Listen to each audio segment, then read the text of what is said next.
Awkward.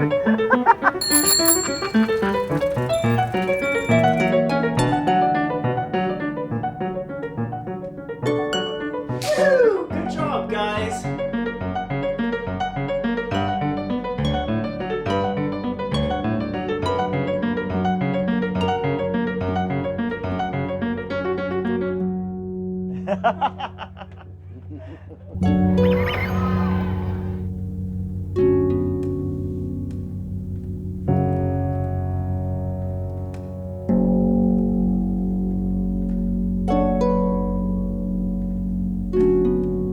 Well, after a couple of years in the wilderness, I decided I was ready to return to the world of production, although I had never done it in film. I had always been in radio. But anyways, I decided I was ready, and I felt like I had the perfect vehicle, so to speak, to do so. And that was these electric assist pedicabs that I operated for my quote-unquote day job. So I thought it would make for a very absurd little podcast series, but I'm an absurd little guy. So I decided to start pitching this project, which I called BonVictoriage. And one of the more prominent places I pitched to was TELUS Storyhive, which were offering $12,000 for video podcasts. So I made this pitch, a little video pitch. I kind of described what I had in mind, and I heard nothing. And I thought, oh, well, that's a shame. I still would like to do this. So then I'm a member of this organization called Cinevic. And I was like, well, you know, they've got this pitch brunch, so to speak. It's a brunch where you pitch to established producers.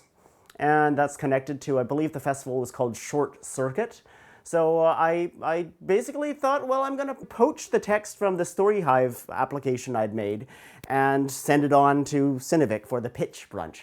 While I was doing that, I discovered that I had received funding. So I was like, oh my God, I have $12,000 to make this TV show.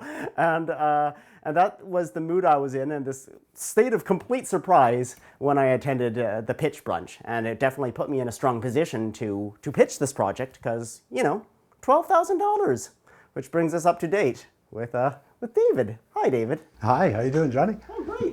Good. Well, I mean, I've been a member of Cinevic. They're a great little film co-op in Victoria, and I've been a member for longer than I care to mention. And I was honored by Cinevic to be asked to be a pitchee. So as part of that brunch that you're talking about, I viewed it as an opportunity where I got to sit back and have 8 people pitch projects. To me, I saw it as a really good opportunity for me to learn about how different pitches operate. So that's why I signed up to be pitched to. And then here I was with my ridiculous driving around Victoria in a goofy tricycle idea. Well, I mean, I got to tell you, there were 8 really good pitches, but of all of the 8 pitches, I mean, you just leapt to the top of the pile. One for, first of all, your personality and you, the idea behind the show, like take a podcast and put it out on the streets of Victoria in a pedicab. And so basically, oh yeah, and then also, I mean, you came with funding. I mean, not a lot of funding. You know, as you know, $12,000 when it comes to broadcast television doesn't go a very long way, but nonetheless, you know, here you were with a good story idea, a good personality, and a little bit of funding. I mean, how could I not say yes to working with you on the show? I was so gratified. I didn't necessarily expect much from Pitch Brunch. Sometimes when you've been hearing just rejections for a while, you're just like, okay, well, you know, I'm gonna keep putting myself out there, keep throwing mud against the wall, and maybe eventually, you know, but not with very much hope. And then, so I had this double punch of like good news from Storyhive and then meeting you, and you were absolutely into the idea. You have lots of experience, 35 plus years in the game. And I'd heard your name before. Yeah. And that also was something beneficial. I'd heard the name David Malysheff, and I knew that you were respected. And so here you were, and you seemed to like what I was coming up with, so. It was a great concept. And of course, then you presented me with a challenge, like how do I film that? How do I film on a pedicab? Yeah, because I'd never done any of this. You know, and so basically it led me into doing research into like new camera technologies, and in the end we ended up building a little post that we mounted to the pedicab, and on it we had basically 3 cameras. One, we were using a new technology Insta360 8K camera, which took in the whole pedicab, and then we had individual shots of you with 2 other individual cameras. So we managed to get a 3-camera rig in the pedicab as we traversed the streets of Victoria, and then we supplemented it with a handheld gimbal in another pedicab, and sometimes we'd even put a pole cam, another Insta360 on the end of a big pole, and it made it kind of look like drone shots. So there were times that a little podcast had up to 5 cameras covered. So it was a challenge. How do we do this? How do we film this? And it actually worked out pretty well after a few initial technical little tricky bits. But And we could never have done it without my secondary pedicab operators. never could have. I mean, if it weren't for, we really did need it, because I mean, of course, we were in places where only bicycles and pedicabs can go. There's a lot of stories. There's a lot of really interesting stories behind the scenes of just kind of how we made this show and how we sometimes almost didn't make this show. And some of the people who know best how that happened are some of those secondary pedicab operators, because we couldn't have done it with only my one single pedicab. Honestly, not. We wouldn't have had the, you know, the shot of your pedicab on a wide shot. You know, it would have all been close and in tight on your pedicab. We would have never seen the big overall situation, you know, geographically where we were on the streets of Victoria and beyond. Yeah, right, and that's important, because the Greater Victoria is one of the characters of the show. It's a big part of the cast. This show requires Victoria. It would be a shame if we didn't really get to see it. So. And now let's dive into the weeds as to season 1. We've talked about a few things, some misadventures along the way, but now let's talk a little bit about what that looked like with some of the secondary operators. You were the first secondary operator to appear on BonVictoriage. Yeah. Up until a certain point, we mostly filmed in chronological order, and that was a hectic day, but at that moment we were struggling with a camera wasn't doing what it was supposed to do, so it was putting us behind schedule. Then we decided to film a little something, just the 2 of us. Yeah. And I'm trying to calm myself. I'm like, yeah, so you know, we've had a few little issues at the beginning, but you know what? I've got a really, really good feeling about this. Everything is gonna go great. I'm saying a line like this at this moment. Yeah. And then what happens, Johnny? Well, so we were filming at the end of a small one entrance exit only parking lot, and some guy in a truck comes roaring up and honks the horn, kind of flips us off. Two generations. And, he went to pull into a parking spot near where we were shooting. Remember Shane, the other cameraman, saying, you know, like, use your words, like, we don't know what you want. And this guy pulled out of the one spot, and when he pulled forward, he kind of intentionally went far enough that he bumped the tripod, buddy! And Shane, and so right away things escalated. We're wanting to make sure that the equipment isn't damaged. It's kind of, okay, now this is assault potentially, and how much further is this going to escalate? Yeah. So, and then he got out and just kind of left, which I think was the right move on his part, because our other cameraman, I noticed, starting to follow him out of the parking lot. We kind of saw this potential, altercation about to transpire, and we're like, no, come back. And Johnny, very correctly, you said, we're still in the right as of right now. Let's not change that. We did not escalate or do anything that would make it a back and forth of wrongdoing on both part. Of course, everybody's kind of thrown off by this. The cameramen were, on the phone with the police reporting this, and I mean, there was already nervousness. It was already, yeah. It was already nervous. And it's sort of really hard to bring the focus back to, like, okay, we're gonna calm down, we're gonna film. It was, we all still needed to debrief and we needed to process, but we were already into our filming time. We had other people that we were working with. It was, we're trying to operate within these time constraints, and so we ended up needing to do a second day of filming because we didn't get to everything in the first day. So we did that a week later. I do also have to say, though, some of this comes down to my amateurness. didn't realize how much longer things take when you're filming than if you just kind of come with a microphone and you're recording for the radio. Yeah. So I also planned quite the day. So even if nothing had gone wrong, it would have been already Still gone over. quite ambitious. Yeah. Possible, but quite ambitious. Yeah. So it was, But it was interesting because, our two guests had more time to meet before we actually we showed up. Yeah. They'd talked long enough to realize that they were related, which Yeah. is the first thing we hear on the show, actually. So Awesome. yeah, I mean, at the beginning, like, we were all rattled, and you could definitely see it. We were all making kind of silly mistakes at the very, very beginning, but like, also, the temple was, in that sense, a great place to start, because it is a very calming, it is a very peaceful place. Yeah. So that was really nice. The second day, some equipment. The day started by some equipment going missing, and again, it was just like, and we were starting to wonder if it was a little bit cursed. Like, like what kind of strange energy is here? Yeah. Is every episode going to start with a police report? Right. Which is not something you want to be asking yourself at the beginning of a burgeoning project. Yeah. But that is why you.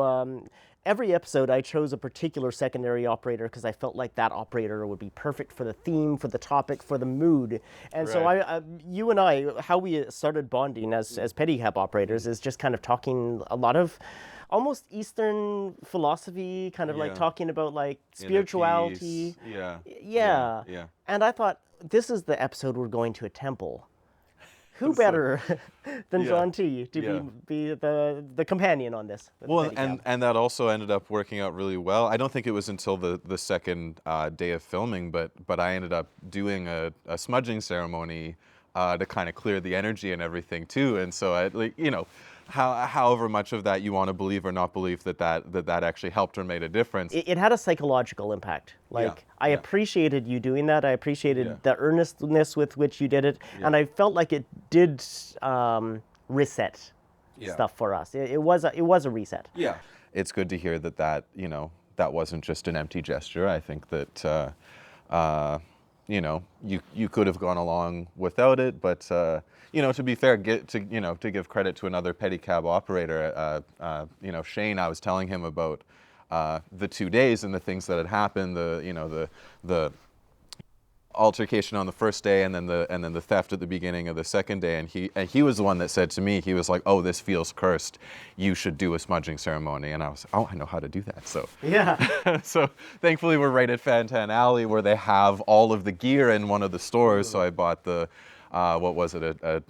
some sage, a feather, a shell, and a lighter. So you have the 4 elements, and you combine that with some intentional thinking, and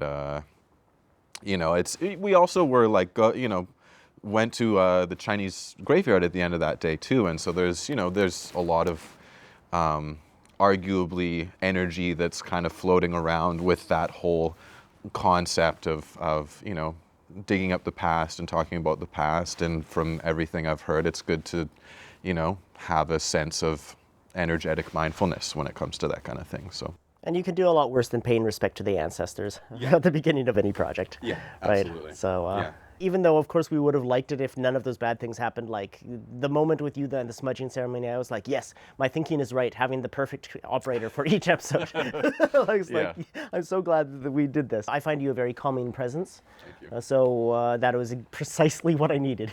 Especially on those first 2 days. Yeah. And I'm honestly, I'm honored that you thought of me for one of the episodes, that you wanted to involve me in this. It's really cool to see anybody pursuing something that matters to them, least of all somebody who I hold in high regard, whose opinion I value, and who I want to see succeed in things. I think it's a cool idea that you thought to tailor this, even something like the secondary operator, to the episodes that you were doing. I think that might not be something that everybody would think of, but it makes a lot of sense when you hear it out loud. The next episode we had, I got Andre on board, and I thought of you because, you're a mechanic and you really know your way around pedicabs, and I thought, well, first episode we have all of the film camera issues. The second episode makes sense, we'll have all of the pedicab issues.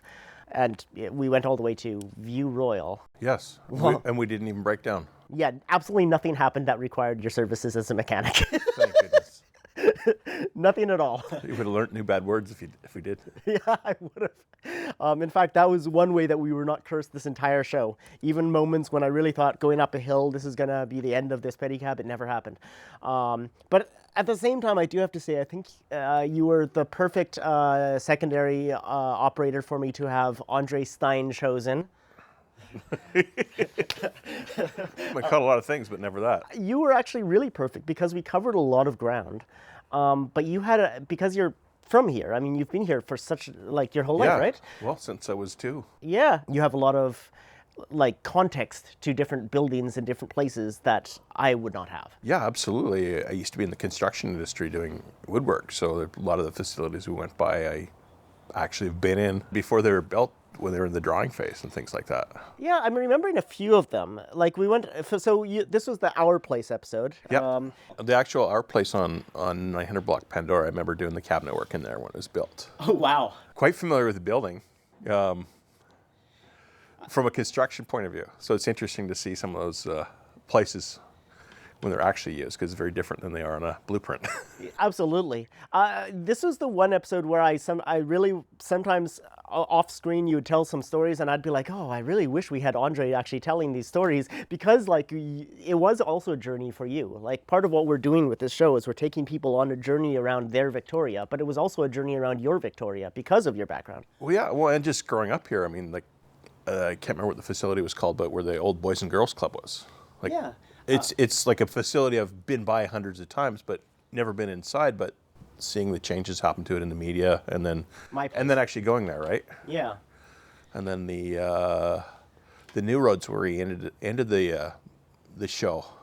You know, I recall I've never been in it before, but I seen it on the blueprints many times. I remember bidding on the job. I didn't actually get the job, but I remember seeing it, and so it's kind of interesting. Okay, I'm there for the first time 20 years after it's built.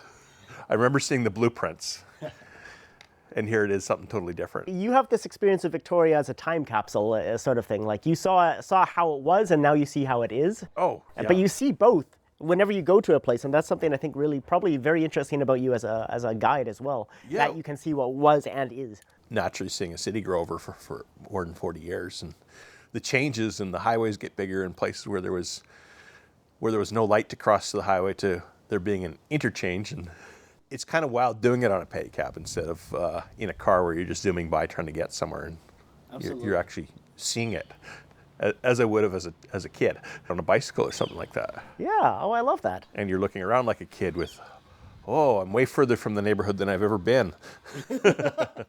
I hope my mom doesn't find out I went too far. That was actually quite interesting going all the way to View Royal.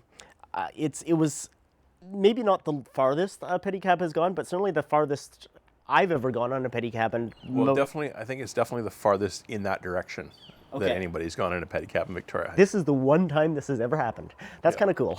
Well, and I also think we wouldn't have done that if there wasn't the Galloping Goose bike path the whole way. Yeah, the Galloping Goose makes a huge difference. Because you wouldn't want to be doing the Highway 1 on a pedicab to get out there. No, absolutely not. Or even a secondary road would have been way too busy. Yeah, even the Galloping Goose had its issues. I mean, I remember that there were points where we had to go the long way around these kind of poles in the middle of the road, and I was worried that there would come a point that there'd be fence on either side, and we just couldn't get any further. We had no way of knowing until we. Yeah, no, it was wild. Like, there's about an inch of clearance for the pedicab to get through in a bunch of these spots. And You need the Batmobile where it can shrink.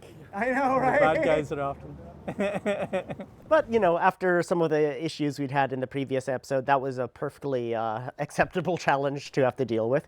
The episode did begin with something a little bit interesting happened. Grant wanted to give us this tour of, like, all of the whole graduated trip to recovery that people take, starting from ground zero. And so as soon as we were all set up, off we went to the place that you installed the cupboards. yes. Random trivia point. Yeah. And that, well, that went about as I suppose one could expect. Well, I didn't know what to expect other than anything could happen. I've actually I've pedicabbed through that block a few times in my career. Have you? Yeah. But it was a very different experience than rolling around that area with a camera crew. I think of all of us, Grant was almost the most shocked because everybody knows him there. Like, so he was Yeah. just like, "Oh no, it's fine, it's fine. You know, these people know me. Yeah. These people know me." But the people didn't necessarily see who was on the cab so much as I guess they just thought that tourists were going around on the most inappropriate tour of Victoria.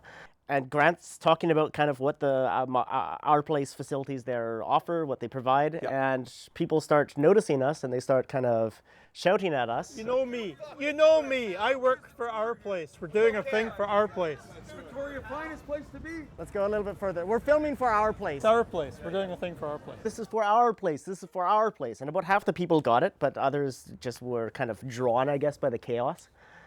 And I think the moment that worried us the most was when somebody threw a bottle. Hot showers. We're filming for our place. It became very clear that we were moving. Yeah, yeah. But definitely, like, especially in light of what had happened with the first episode, like this kind of, it was like, oh no, not again. You know, but I'm very happy to say that after that. No more chaos in Johnny's world. Not like that. Not like that. Not where you thought possibly, potentially, police might end up being involved. Did you smudge your pedicab after that or something? Is that a joke? No. Did you smudge it? We smudged it right before then. We did that during the Chinatown episode. Oh. John Taylor did that, actually. You didn't know that? No. Wow. Yes, we smudged the pedicab. We actually did. And I think it really did make a difference. Yeah. Yeah. Certainly would have. Yeah, but it was a really interesting experience, and I was super happy to have you on board for that. Awesome. Well, it was definitely one of the most unique pedicab adventures I've had in over a decade. Hello. It's Jimbo, the drag queen. Hello, sister. One of the most exciting episodes to film was, of course, the Jimbo episode, which was special. I was very, very partial also to having you on board for it. I feel like we bonded a lot this year. I mean, sometimes we would just talk about like annoying drivers, but other times I feel like we bonded over like sexuality and talking about identity and spirituality and stuff like that as well. So I feel like if I hadn't had you as a secondary operator this season, I would have always felt like that was a missed opportunity. The Jimbo episode was the perfect one as well, because you're a bit camp yourself. You've got some drag tendencies in there, I feel like. Yeah, well, thank you for including me. Growing up without TV and radio and film and all that stuff, it's something that I don't know anything about it. So I guess it wasn't really on my radar exactly. That's interesting, yeah. You would have a different response to being part of a film or a TV show than somebody who grew up with that as a sort of comfort food. All of that said, how aware were you of Jimbo as a figure in drag culture? I think I had heard the name, but again, something that I just don't have a big awareness of. In a way, maybe that was appreciated, that you weren't like somebody who's super starstruck, like, oh, hello, wow, it's Jimbo. I mean, we're all queer here, but you didn't make a thing out of it, which, I don't know, maybe that was appreciated. Yeah, hopefully. I mean, if someone's famous, they deserve the right to still just being a normal human being. We don't really see it much on screen, but I felt like you really bonded with Mary as well. And that definitely like also added like to just the general comfort level that everybody had. That day felt a lot like just hanging out with friends. Not something I necessarily expected from that episode. I didn't expect that episode to happen at all. I don't know if I told you anything about that, but like I approached Jimbo because I had a great deal of respect for what they do. But I expected to be turned down. The gusto with which they threw themselves into it and brought in their mom and like, oh, why don't we do this and why don't we do that? It was just like, oh wow, this is going to be just like a really fun day. It was also one of the longest shoots, at least as far as what we managed to do in a single day. Even though we actually ended up filming on 2 days, so that made it even more the longest shoot. Yeah, for them to jump in like that was pretty cool. Is there a moment in the day? I mean, it was a really long day, but is there a moment which kind of stands out as like the most memorable moment or something really colorful that you'll always remember from the experience? The funnest moment for me was when the bridge lit up. And you, of course, were busy filming, and it wasn't on your radar at all, I don't think. Oh my God, the lights turned on just for us. Shane was like, yeah, turn on. And he was so into it. And he had his phone up doing a selfie little video when it came on. It was just really cool how a lot of things fell into place. And that kind of helped the day go for us too, because like you say, at that point, it was starting to feel like a pretty long day. Yeah. The funny thing is, I actually had not intended to be filming at all at that point. Something that happened that we don't really talk about on screen, but we got to Songy's point and we found out that Jimbo was double mic'd, and for some reason both mics were off, and we didn't know for how long that had been. And the conversation we had up to Songy's point was such a crucial and important part of the story, as well as the talk with Brady. So I arrived at Songy's point and I find out that maybe the climax, if you will, the big moment at the end of the episode might not have happened. So I was like, okay, well, I gotta have a plan B if there's nothing I can use. So that was why we kept talking and kept filming. And in the end, it was a little bit dodgy up at Songy's point, but basically recoverable. Awesome.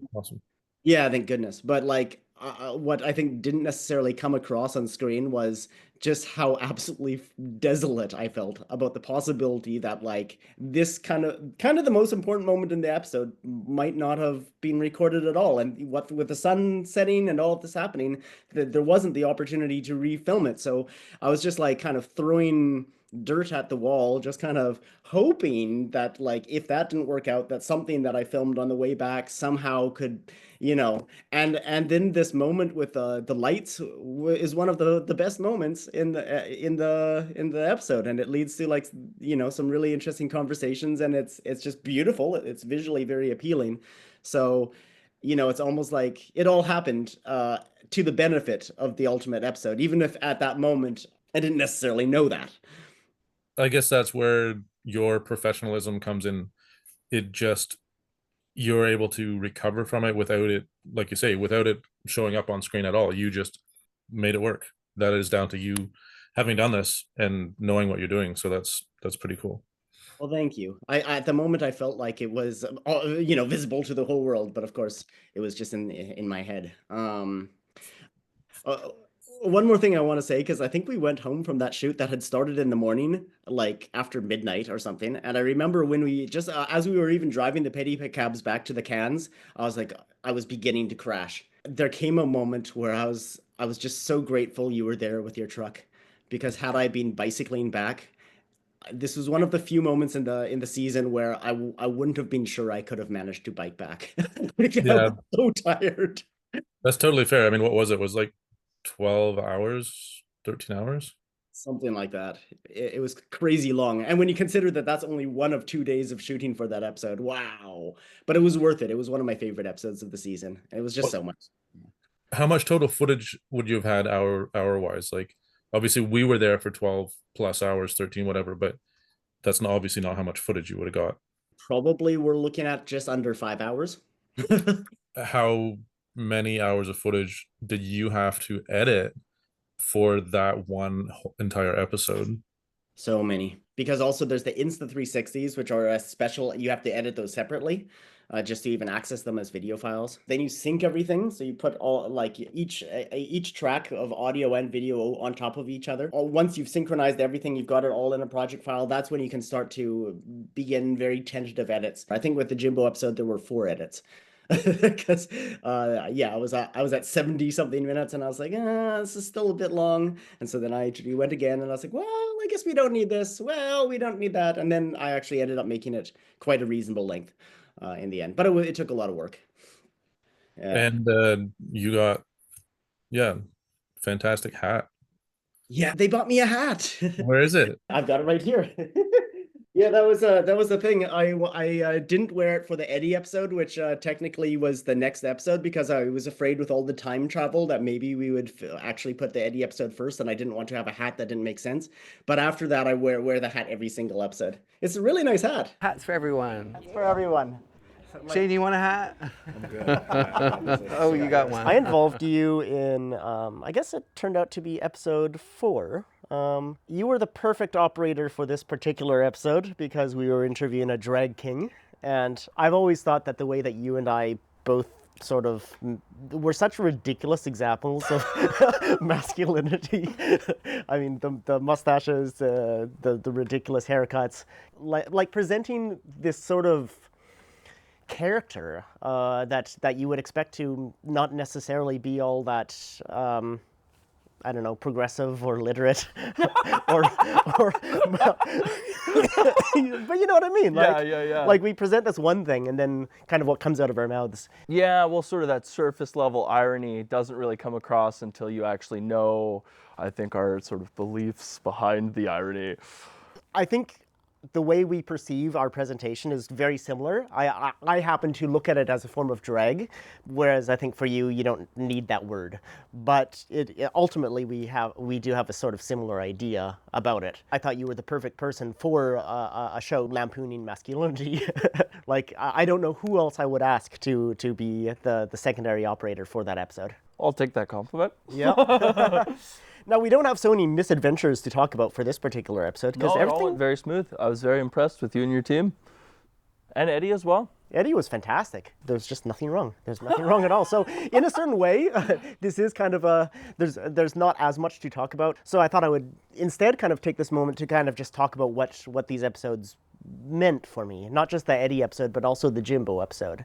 Since I've started, performing this, I actually do get a lot more mainstream acceptance from like guys and I guess you could say patriarchal society, which is really interesting because most of my life I actually struggled with being taken serious as a male because I didn't necessarily grow that much hair and I was a bit androgynous, a bit effeminate, didn't necessarily relate to masculinity per se in that sense.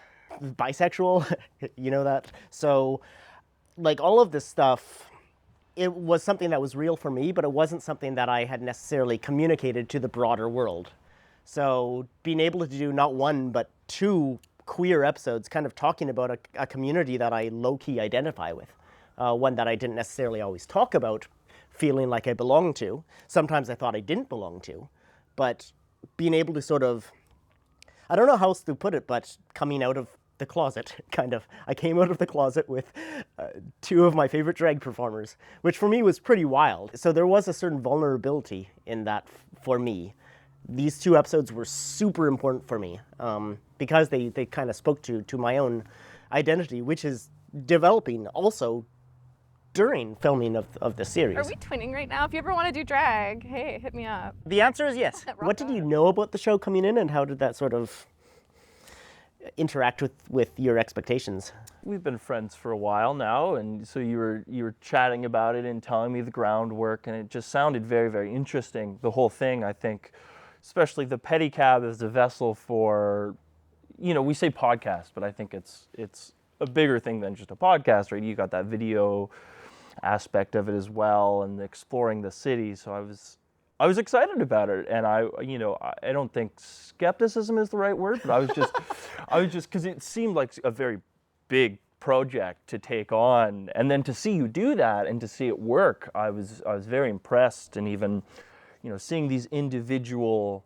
lives and learning so much more about the people who make up these scenes was really neat to me, and especially I think, with Eddie really exploring the city with us and, showing places that meant a lot to them was really cool to see.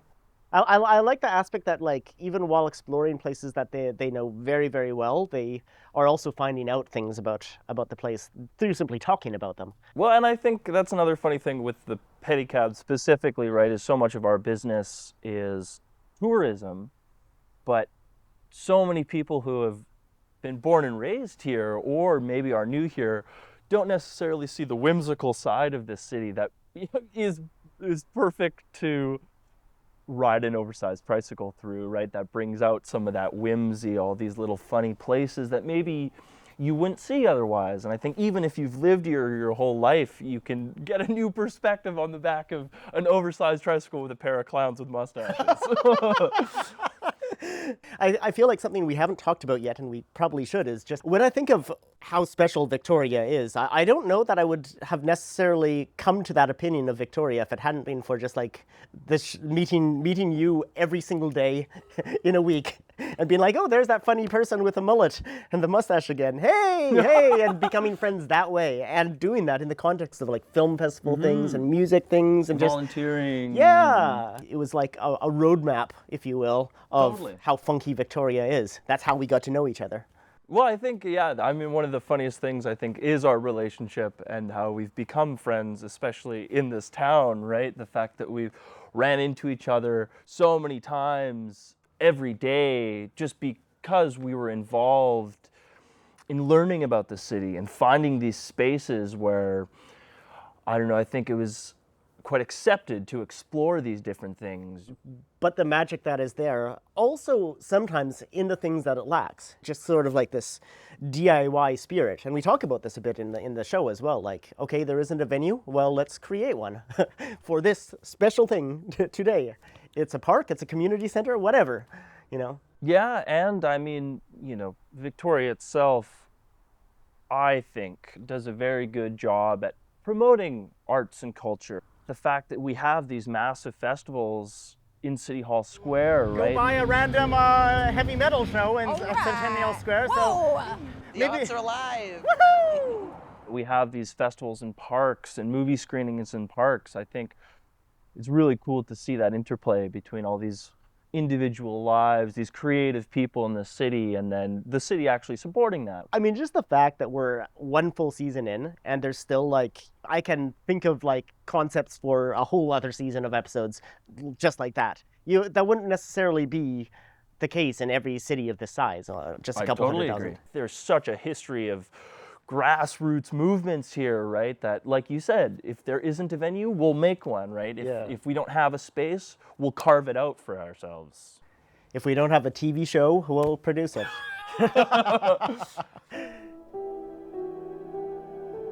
This was our first of the autumn run of episodes, so it had been a while, and then it was like, wow, the season's almost over and we still have so much stuff to film, so we kind of just got it all together, filmed 3 episodes in the week of good weather we had, and 3 episodes that week? 3 episodes that week, yep. Wow. So that was All actually right. 4 days of filming. That's a busy week. In my mind, we were going to be finished all of the actual shooting by like September 1st. And so I was initially a little apprehensive. I was like, oh, it's getting late. It'll start raining. This isn't going to work. But I have to say the incredible good fortune we had. And it's the most beautiful time of year to shoot. These reds and oranges. It was gorgeous out, and we got just the perfect window. Yeah. So we were quite lucky in there, because I remember coming up to the week, like, okay, weather this week, not great. What's it supposed to do next week? We've got shoots to do. Yeah. And rain or shine.